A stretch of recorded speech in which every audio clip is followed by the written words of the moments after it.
I didn't know there were places that didn't have mail systems. I had envisioned that anything I needed and I didn't bring, I could order on Amazon and that they would deliver it.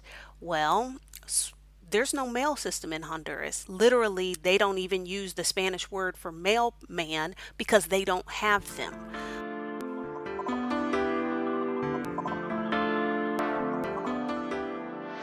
Hey everyone, welcome back to Flourish in the Foreign, the podcast that elevates and affirms the voices and the stories of Black women living and thriving abroad. Why? Because we do this. We do this. I'm your host, Christine Job, a Black American living and thriving in Barcelona. And I am just so happy that you guys are back and listening to this episode. Thank you. I appreciate you. So before we even just get started, I gotta talk to y'all. I don't really talk a lot on this podcast because it's all about the voices and the stories of the Black women I interview. But I gotta talk about this. I hate that I have to. As a Black American, traumatic things happen to us, our community, every single day. And these things are not recorded. They are not met with mainstream outrage. That is what it is to be a Black American. In these recent days, I think the world has been shocked at the outrage of what's been happening, or at least what has come to the mainstream notice of what's been happening in the United States. And a lot of Black people, Black women, are understandably exhausted. To be a Black American is to be perpetually enraged, perpetually exhausted, perpetually experiencing deep sorrow. And it makes you quite weary. And so understandably, a lot of people are thinking about moving outside of the United States. And I think whatever reason you want to leave is fine. What I will say, though, is that there is no place in the world that is a utopia. And I will be bold enough to say I don't think there's a place in this world that's a utopia for a Black woman, especially. And that's not to say there aren't lovely, fantastic places in this world, and that there's not Black women living their best lives and doing the damn thing all around the world. That is clearly happening. That is what this podcast is showcasing. What I'm saying, though, is that in your preparation to make this move and take this on, just understand that there is no place that is a utopia. All right? There are so many different things to think about. When you move abroad, it's not just you taking your life minus racism and putting it down somewhere else. It's a whole different thing. There are so many different considerations to think about: language, culture, lifestyle. I just want us to make smart choices. I want us to make really strategic choices for ourselves and our family. Moving abroad is one thing. Staying abroad is another thing. You know, the language and the feelings that I've been hearing sounds like y'all want to move abroad and stay abroad. So that's why I'm saying that. I just want y'all to take this energy like Black people always do and create something beautiful. That's what we always do.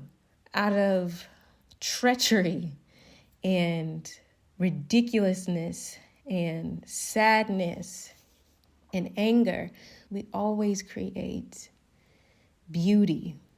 And I just want y'all to do that in this case too. If you are seriously thinking about moving abroad and making that leap, please heed my words. If you want to chat about it, I'll chat about it with you for sure. Hit me up on the Flourish in the Foreign Instagram, slide me a DM, or you can go to the contact page on the website. I'll chat with you about it. I've actually chatted with a lot of people who were thinking about moving abroad earlier in this pandemic. So, no worries. Okay? Okay. This week we have a fantastic story with Adalia. I really love this story because, like I said earlier, it's not just about moving abroad, it's about staying abroad. And sometimes people move someplace and it didn't work out, and then they're like, oh, I guess I have to go home. No, you don't. No, you don't have to go home. Home is wherever you make it. And if you're really clear about your values, what you are trying to experience, what home really means to you, then one quote unquote bad experience will not deter you.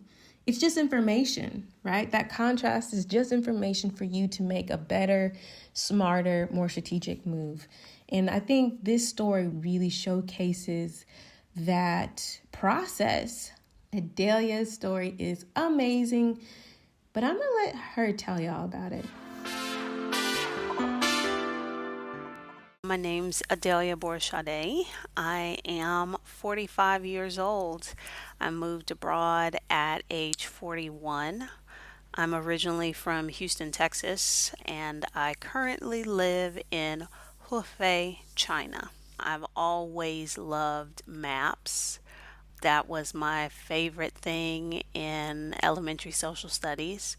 I also traveled, not internationally, but I did travel as a child. I traveled as an unaccompanied minor multiple times.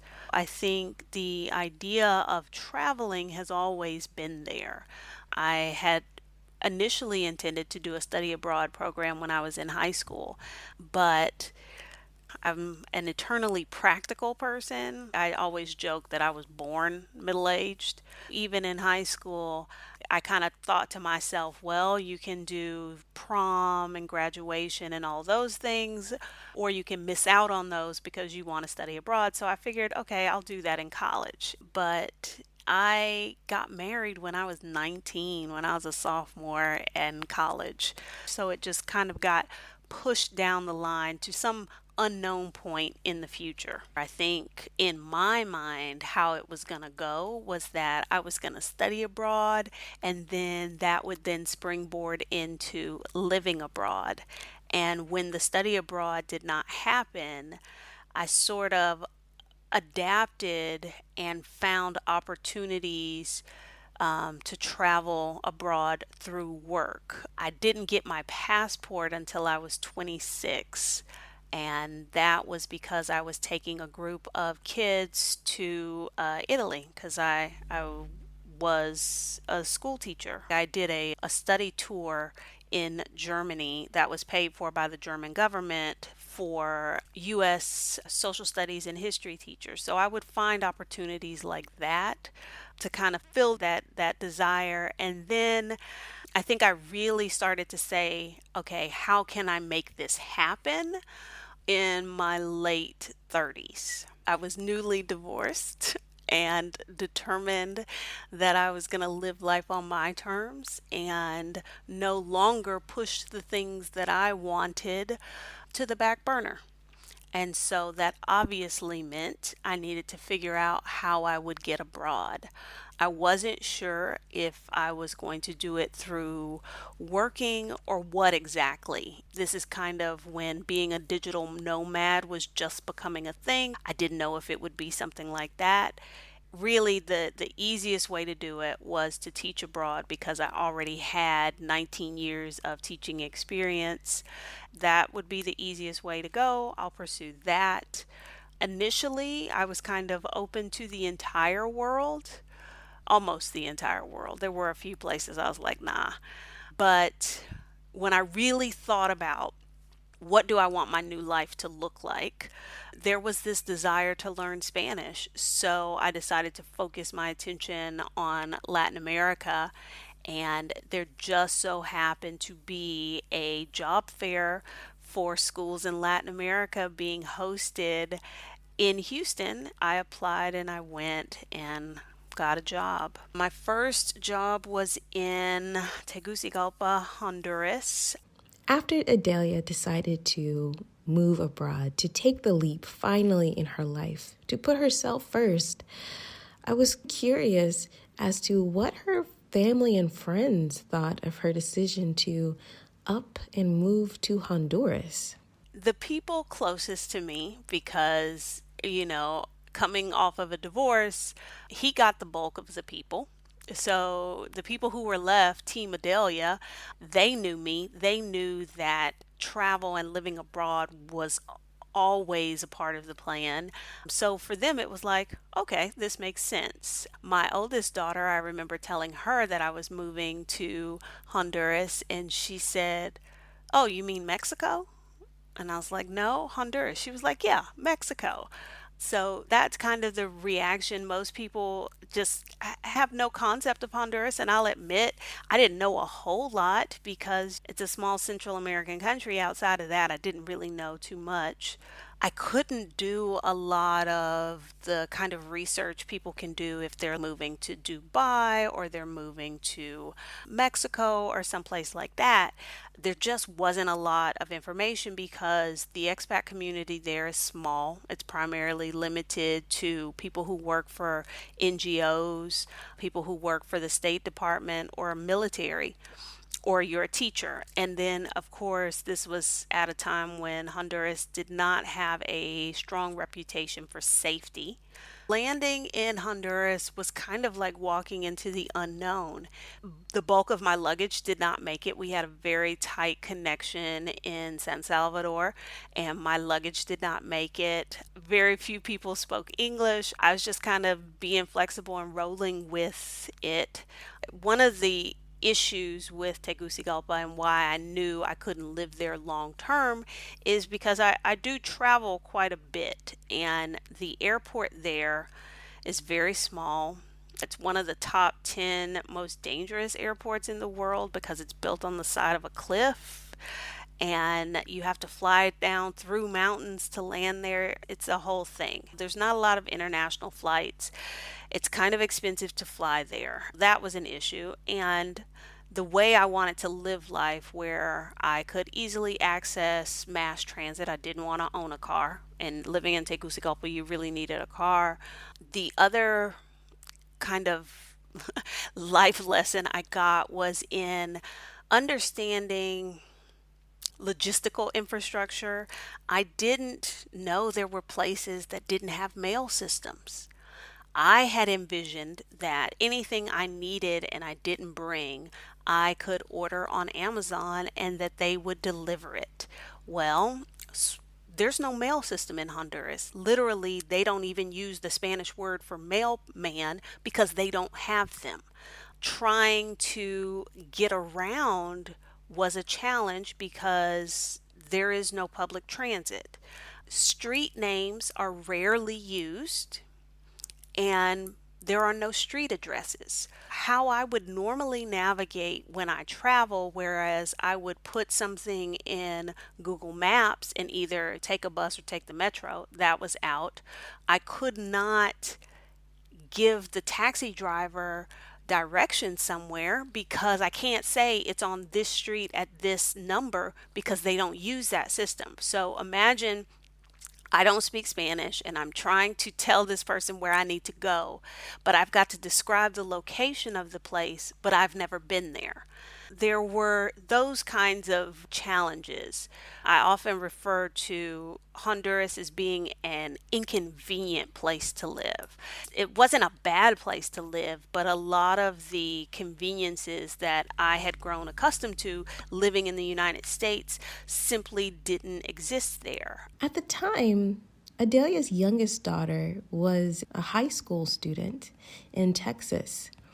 And I was really interested in knowing how she convinced her to move with her and what her daughter's experience was as an American teenager moving to Honduras? She initially had no interest in coming abroad. My initial plan was to wait until she had graduated high school. And a big thing that had changed for me personally was that I just was no longer putting up with things that did not serve me. If something was making me unhappy, I no longer would say, well, just stick it out until blah, blah, blah. When I had decided that I would pursue teaching in another country, I made the offer to her because her father and I shared custody, and she was like, thanks, but no thanks. I will stay here. She eventually changed her mind. I was like, think of it as sort of your own study abroad in high school. You don't have to move out of the US for the rest of your life. You can try this for a year. If you like it, you can stay with me. If you don't, you can come back and stay with your dad. And so she had a ball. She had a blast. From a parent school perspective, she got the kind of attention from her teachers that would have never been possible at the high school that she attended before. You couldn't not do your work. There weren't 30 kids in the classroom to hide from the teacher anymore. And she also had teachers who did really creative things. She took classes she would not have taken in the States. She took sociology and psychology. She had a cool little social circle. They were always going somewhere, doing something, having a get together, having a dinner party. So for her, it was a very cool experience and actually kind of ended up shaping what she chose to major in at university because she already had an interest in agriculture. And one of her friends there, their parent worked for USAID and worked with local farmers and sustainable farming and that sort of thing. And she developed an interest in that. For her, it was a good experience, and she contemplated staying on because my initial contract was for 2 years. And she contemplated staying, but she really had her heart set on raising a pig to show at the county fair. And so she decided to go back to Texas so she could do that. At the time of Adalia's move to Honduras, she was an experienced school teacher. So I needed to know, did she like her job? How was the staff? How was the school? I wanted to know all of it. I took a 60% pay cut to work there. I mean, I knew that. No one moves to Latin America for the money unless you are being transferred by some large multinational corporation. Wages are not what they are in the rest of the world, especially for international teaching. But my day was pleasant, very casual.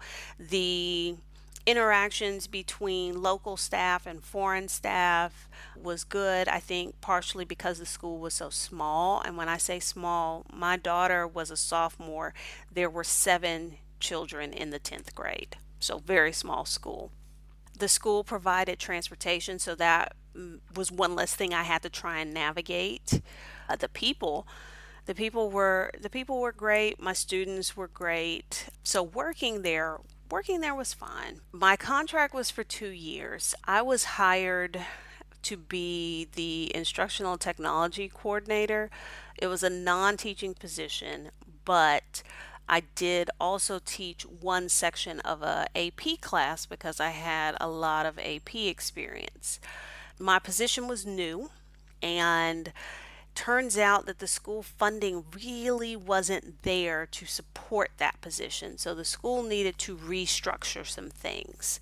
And when they approached me with their plan to restructure, I was not particularly interested in it because it would have increased my workload by five for the same pay.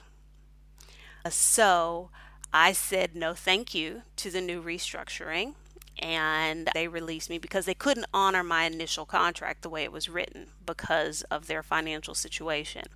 And so this would have been late March, April, and of course, I had not been looking for another job because I had another year on my contract, and I really didn't want another job. After being released from her contract, Adalia had to decide what she was going to do next and where she wanted to go. I thought about it and I was like, maybe I won't look for a job and I'll take some time off. Maybe I'll retire. I wasn't sure.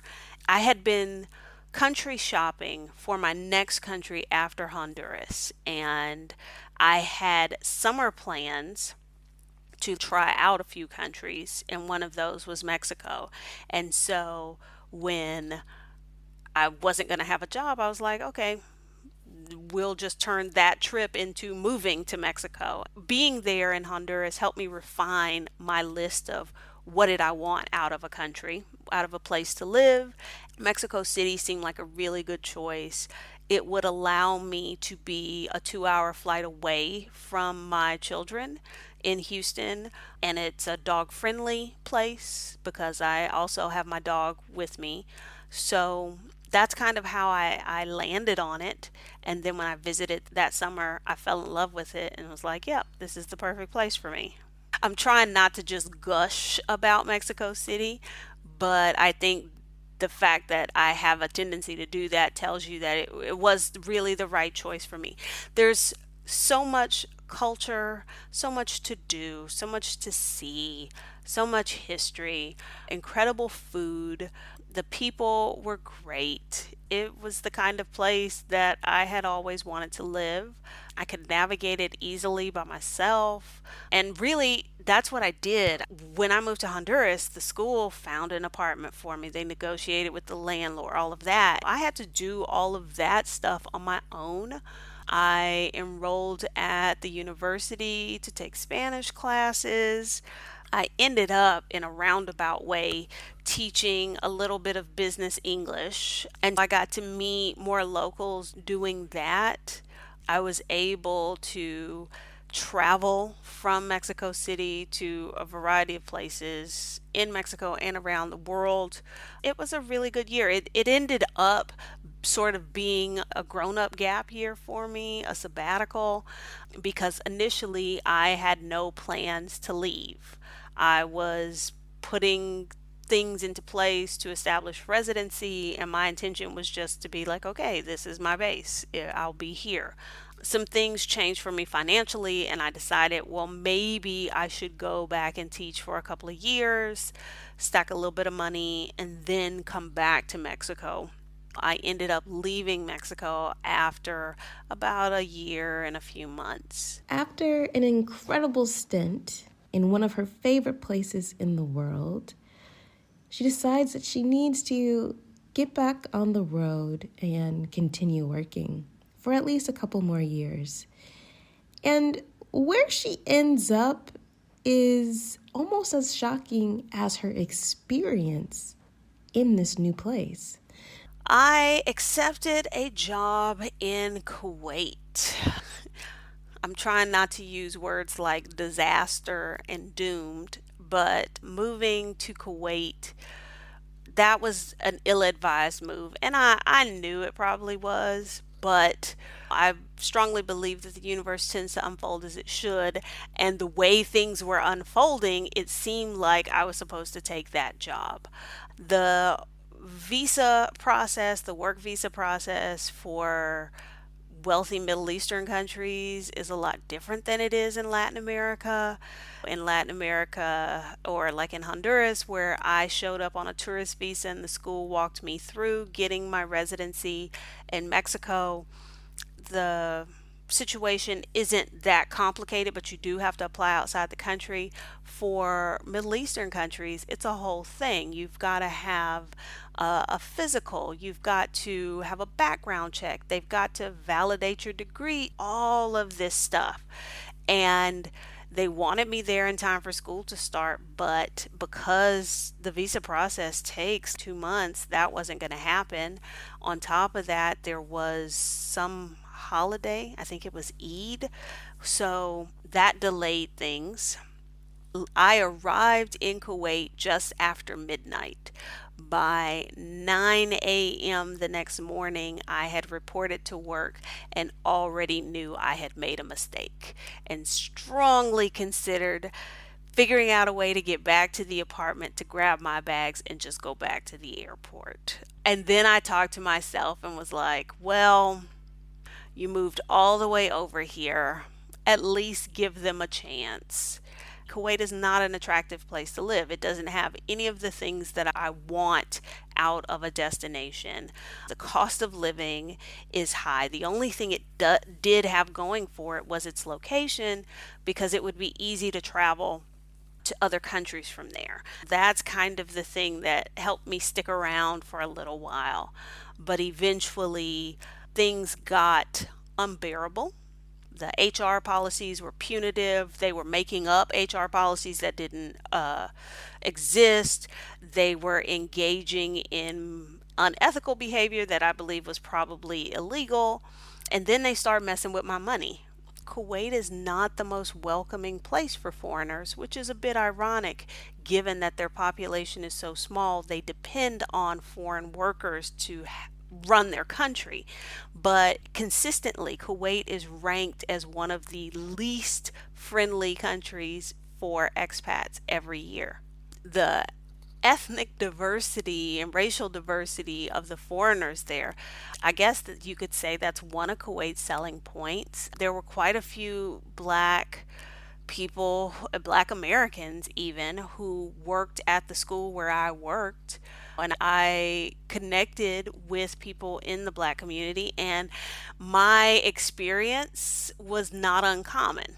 I had to come back to the United States anyway because I had a trip planned for New Year's, and I just made sure that I bought a one-way ticket and I left. Adalia leaves Kuwait tired, over it.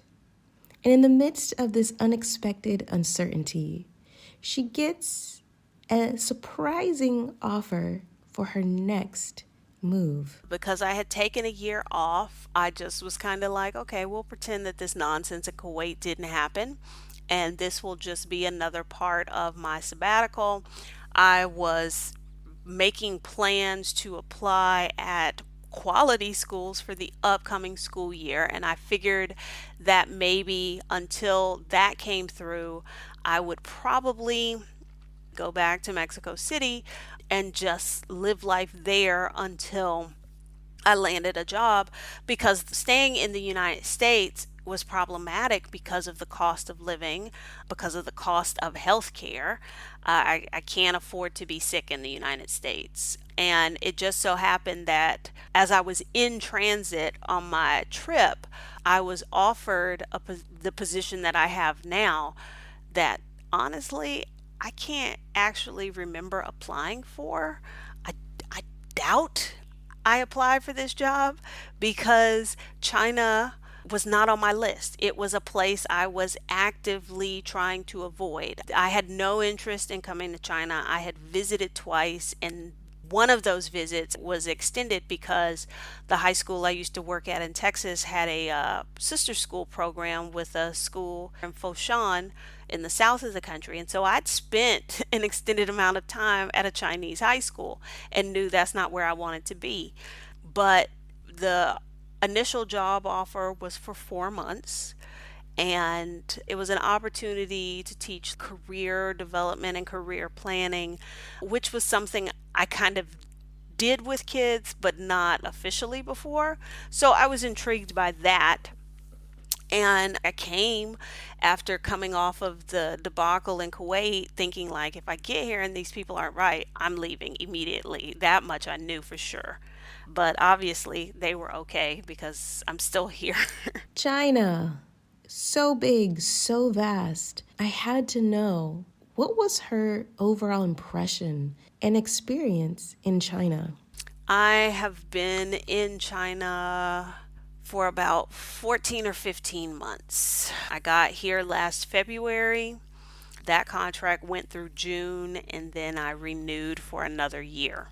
Basically, in China, I am functionally illiterate. I cannot read, I cannot write, I can't even speak the language. And because this place has so few foreigners, English is not widely used. So if you go into a restaurant, there is no English menu. There is no picture menu. All of the menus have Chinese characters. From the beginning, that was a struggle.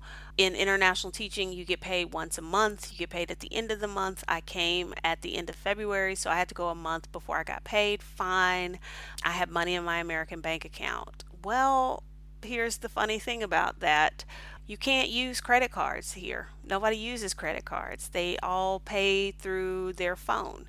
You can't get the phone payment system set up until you have a bank account. That's a whole thing. I'm used to being a very independent person, and I've had to lean on people more here than other places. It's been more difficult to navigate. When I extended the contract, I felt confident in doing so. I think the problem was I spent the summer in Mexico and was reminded of what I was missing. Even coming back here, I was like, okay, cool. I do this for a year and then we figure out what's next. But like the minute I landed at the airport, all the things that I dislike about this country all hit me at once. And I was like, oh my gosh, what have I done signing up for another year of this? Since I got back in August, I knew I would be leaving in June. The pandemic doesn't really play a role in that. Although Adalia does not live in the same province as Wuhan, I wanted to know about her experience dealing with the pandemic living in China. So our big break for the semester was for Chinese New Year. I flew to Europe on January 13th. And technically, there was already talk about a virus in Wuhan. But I can tell you that when I was boarding my flight to London, it wasn't on my radar. The month that I spent in Europe, a couple of my friends would send an article and be like, I don't know if this is near where you are in China, but be careful when you go back, blah, blah, blah. And of course, things blew up and escalated to the point that I almost got stranded in Europe because my flight got canceled and I was supposed to come back February 6th, and they were like, well, we might be able to get you back in March. Not sure. So I did end up getting another flight on a different airline, and I got back February 11th. And so when I arrived, it was in the middle of what they call the epidemic prevention period, which is basically the lockdown. It was a very surreal thing to come back to because I landed in Shanghai and our flight was the only one landing. So, one of the world's busiest airports was basically empty. From the airport, I needed to take the metro to the train station to get the train station back to this city. The Shanghai metro was virtually empty. This is a place that is always packed with people. There were a few restaurants open. It tended to be big chains like McDonald's. And that's the first time that, I had to do the temperature check and I had to sign in on the paper with my cell phone number. I didn't realize it at the time, but that was the beginning of contact tracing. I got on the train, I got back to the city. There were taxis waiting, so I didn't have any issues getting to my apartment complex. Now, getting into the apartment complex, that was a little tricky because I don't speak Chinese and they don't speak English. And in my absence, they had developed a system where residents were given tickets to leave their apartments. So let's say you left to go grocery shopping. You got 3 tickets a week so that they could keep you in the house. Well, I didn't have any tickets and the guy just couldn't understand what I was trying to tell him. And I had no proof that I lived here other than my key. I just happened to luck up that someone came behind me and she spoke a little bit of English and she was able to get us sorted. And they eventually let me in the apartment complex and were like, stay in your apartment for 14 days. No one was allowed inside an apartment complex that didn't live there. So any food deliveries, any groceries, all that stuff was dropped at the gate and you had to go get it. That's what I came back to. And that lasted probably 6 weeks after I got here. Adalia has lived in many countries and she's traveled to many more. And I needed to know what had been her experience as a Black woman abroad? Most places I have lived and visited, I don't feel the weight of being a black person. And I say weight because that's what it feels like in the United States. I don't feel that. I have noticed that in places where society is less homogeneous, in a Kuwait, in Mexico, in Honduras, places where there are a variety of people, I definitely feel more at ease because I'm less othered there. I think that's been one of the biggest negatives of my experience here in China. Even in Europe, when I was in Europe for winter break, it's obvious I'm not from Romania or Ukraine where I was, but I wasn't othered the way I am here. Where I live, there is me and the Nigerian gentleman that I work with. We are probably the only black people for many, many kilometers. I take that back. At one of the other schools nearby, there's two black Americans. I think the estimate is that there might be 5,000 foreigners in this city of 7.8 million people. And I will be the first to admit that maybe if I lived in some place like Shanghai, there would be more foreigners, there would be more people who look like me. But here in this city, I can never not draw attention. Most places that I have lived, it's more I've had to deal with the American privilege than having my race be an issue. I'm not going to say nobody cares that I'm black, but the fact that I'm an American trumps that. It outweighs that, and that then becomes the focus. And not necessarily a negative focus. A lot of it is curiosity as to why an American chose to be in those places, in those spaces. I will say living in Kuwait was the first time I ever got the, well, where are you from? And then I tell them, and they're like, no, but where are you really from? I had never had that experience before. And that was one that opened my eyes up to the fact that while people like Will Smith and Beyonce may be global stars, a lot of people don't understand that Americans aren't all white. I would not say that being black has been a negative or been an issue. And I only say that because being black in the United States is an issue. It does come with negative baggage associated with it, you know? I wanted to know how the politics of each country has affected Adalia while she's been abroad. And I was also curious as to see if the politics of her home country, the United States, had affected her while she was abroad.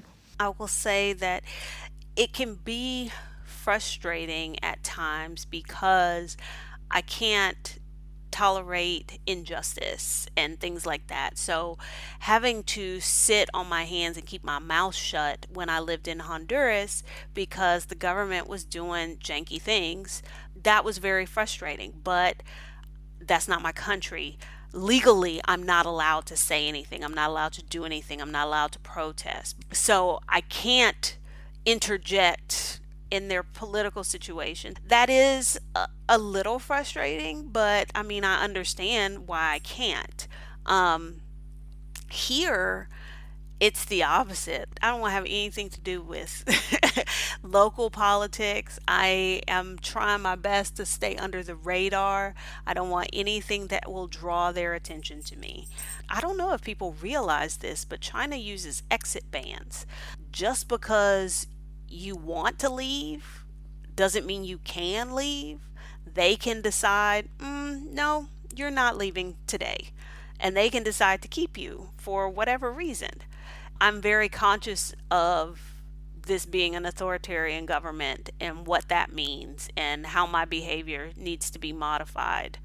But I will say that in both Mexico and Honduras, I felt a connection to the local political issues. And I think it's because they were issues that, even if I hadn't lived there, they were issues that mattered to me. I work with many South Africans, and they're here because the situation in their country is difficult. A lot of people have a very high opinion of life in the United States. This is why, as an American living abroad, people often look at us like, well, why are you here? Why aren't you in America? Like, I'm trying to get to your country.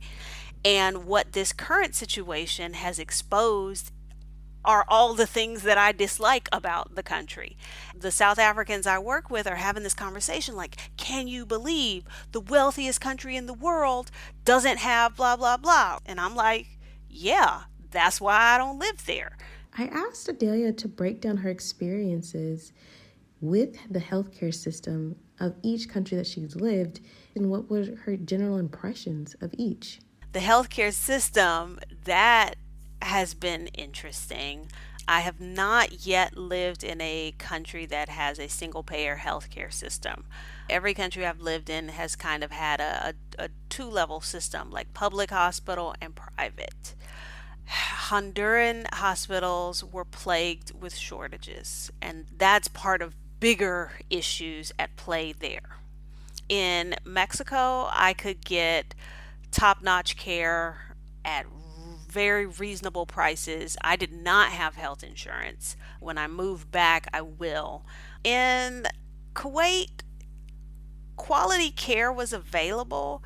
My only real complaint, and this had more to do with my employer, was their policies that if you, let's say you were sick, you want to use a sick day, you had to go to the doctor and you had to get a letter, but just the letter from the doctor wasn't good enough.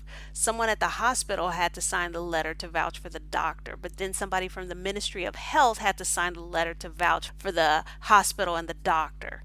And all of that process could take like weeks just so you would not be docked a day of pay to use a sick day that was supposed to be a benefit.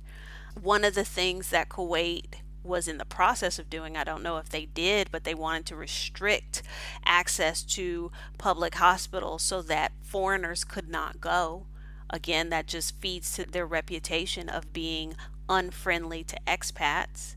And then here in China, whew, I have made it my goal to stay away from the healthcare system here for several reasons. In order to get your visa, you have to do a physical. Okay. But then when you get here, you also have to do a physical. You have to do blood work. There's probably a pregnancy test too, because you're not allowed to become pregnant. The facility, it's a government facility. The level of cleanliness, let's just say it wasn't run in the manner that I had grown accustomed to in Western facilities. And I knew right there that I did not want to be in any form of a Chinese hospital. If I were to get sick, I have insurance. I think I can go to private. One of my coworkers has 4 kids, so he has navigated the healthcare system here quite a bit. Some of it successfully, some of it not so successfully.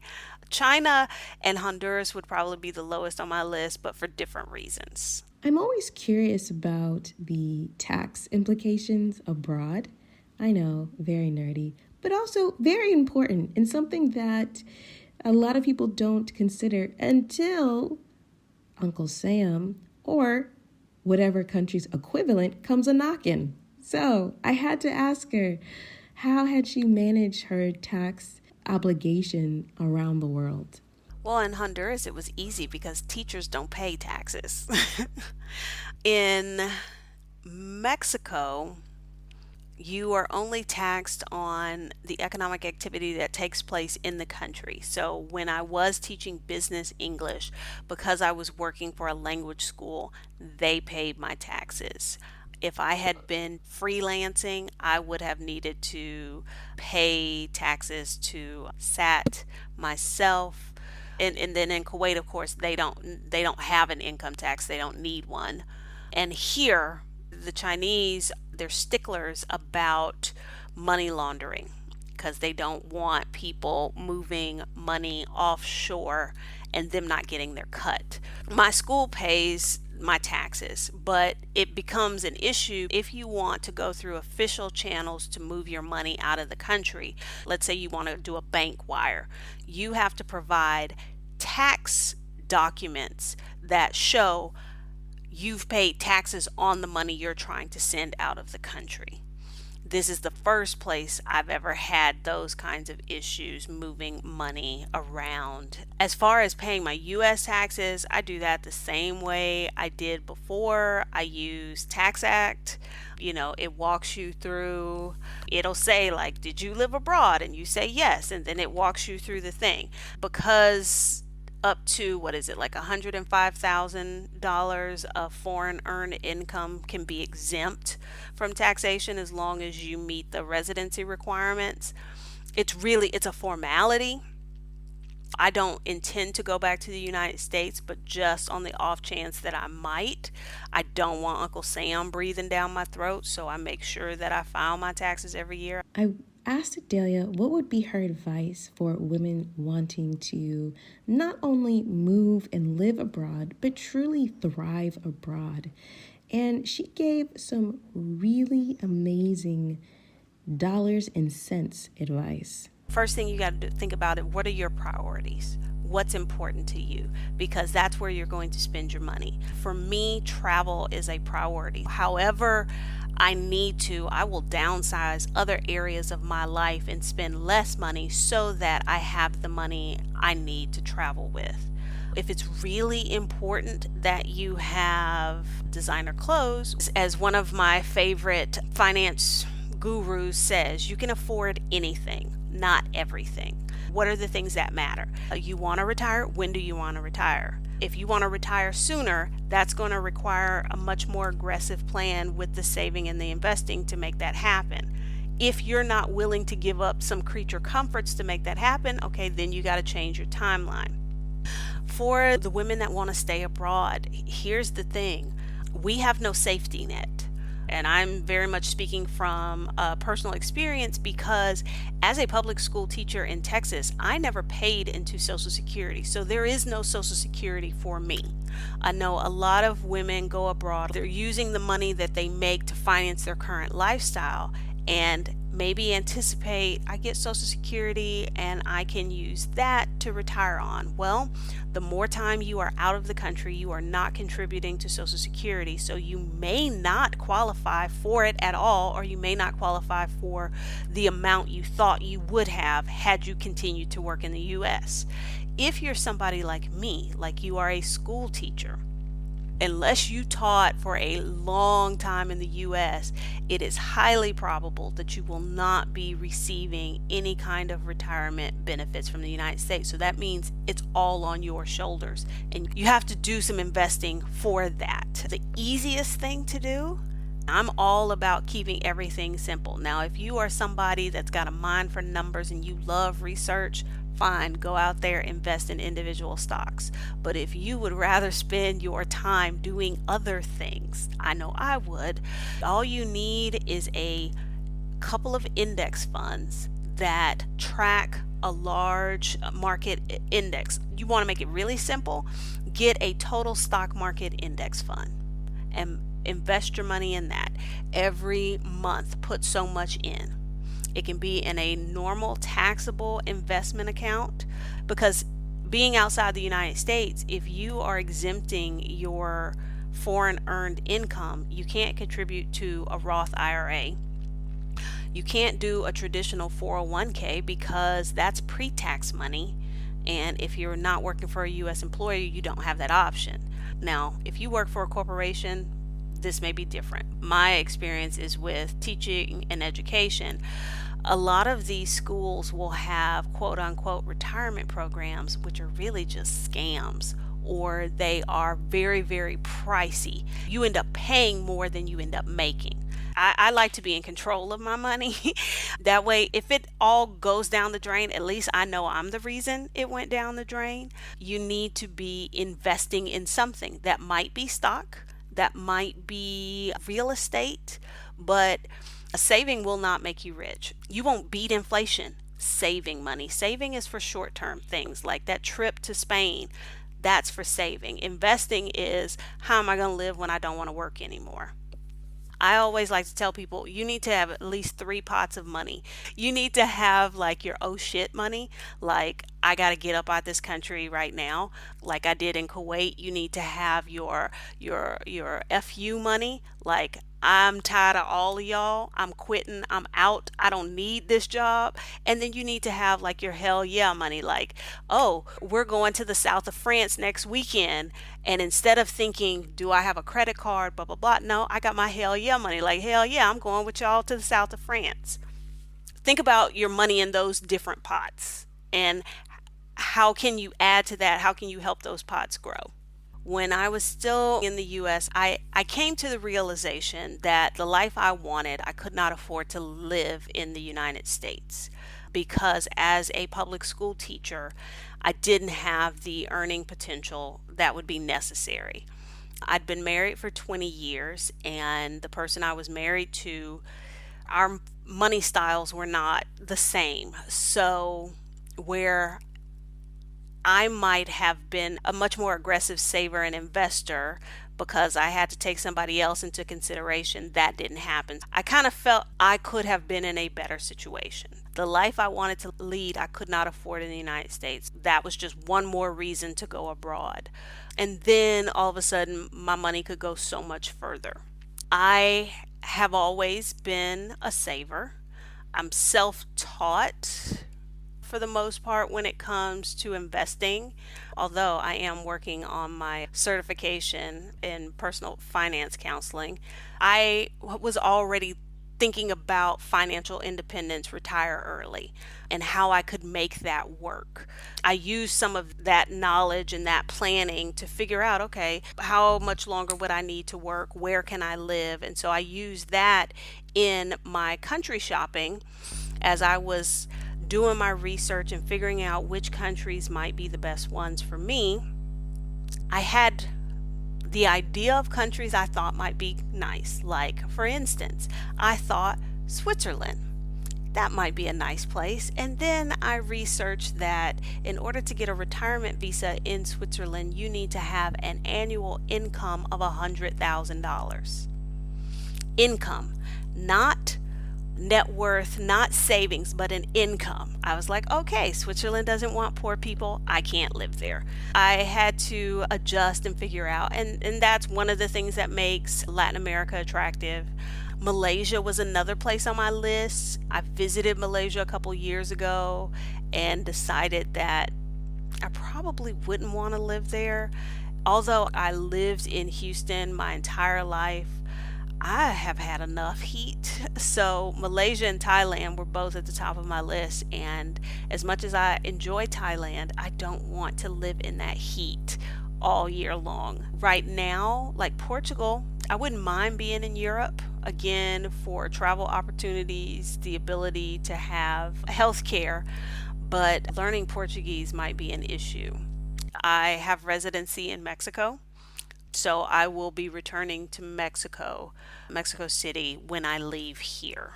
My final destination, that is still up in the air, but I have very much thought and planned and am planning looking at my finances and what that's going to look like and what can I do with what I have and what I will have.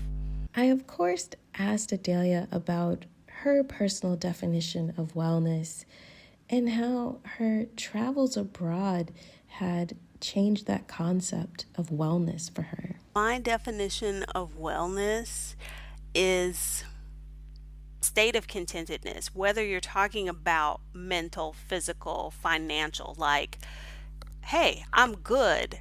This is all good. It's all okay. Whatever this is, I'm not stressing about it.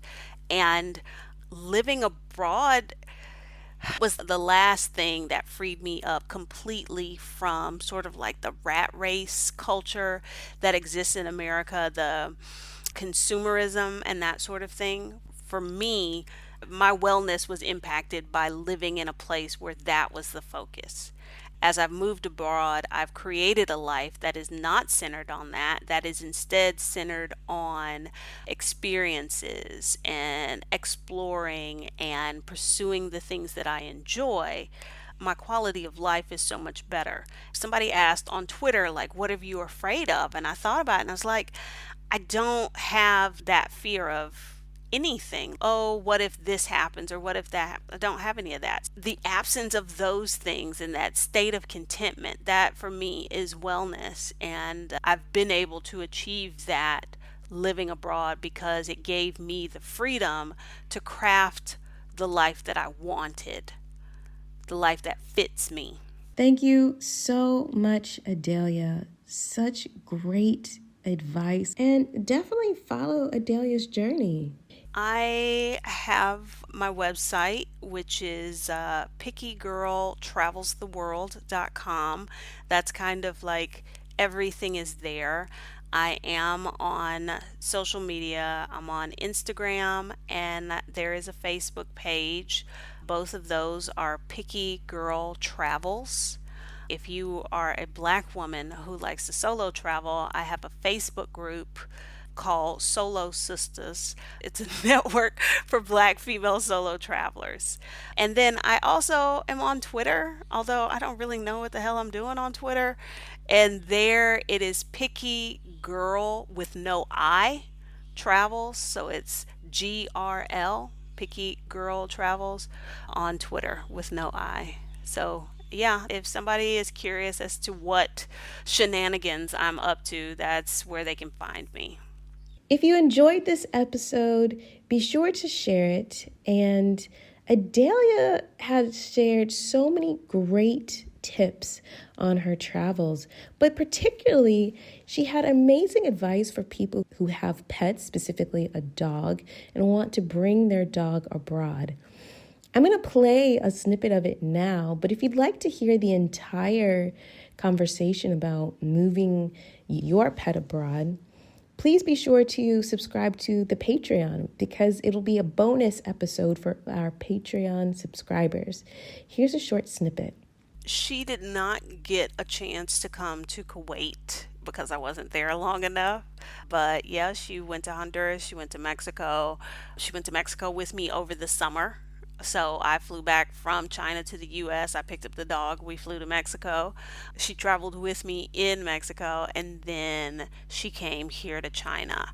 Generally, countries will require some kind of health certificate to prove that the animal is healthy and that they've got certain vaccines, rabies and maybe something else depending if the country has something special going on.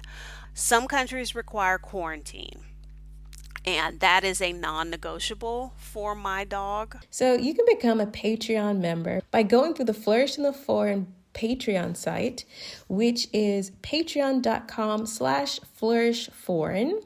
And this allows you to contribute to the show monthly. It basically works like this. Patreon will automatically take out whatever you choose to donate at the first of the month, ranging from €1 to as many euros as you like.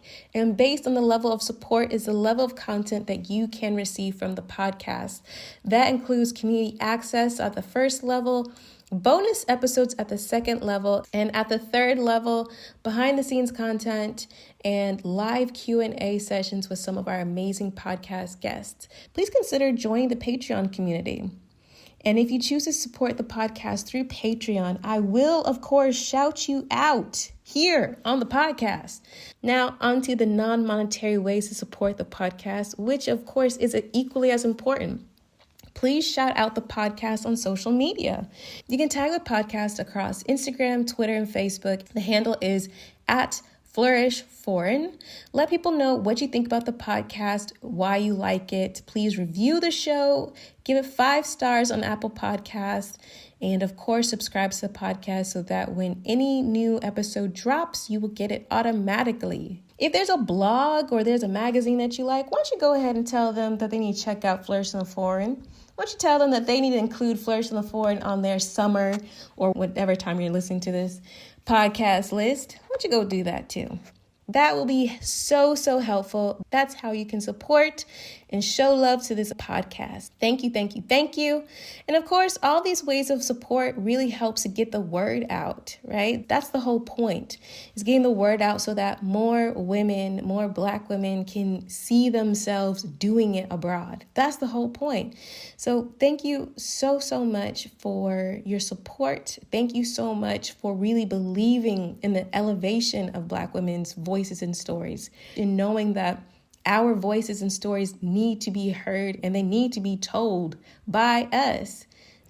Thanks again to Zachary Higgs, who produced the music of this podcast. If you want to learn more about him and how he can help your podcast and your YouTube channel, I'll put all of his information in the show notes below. All right, until the next time, bye.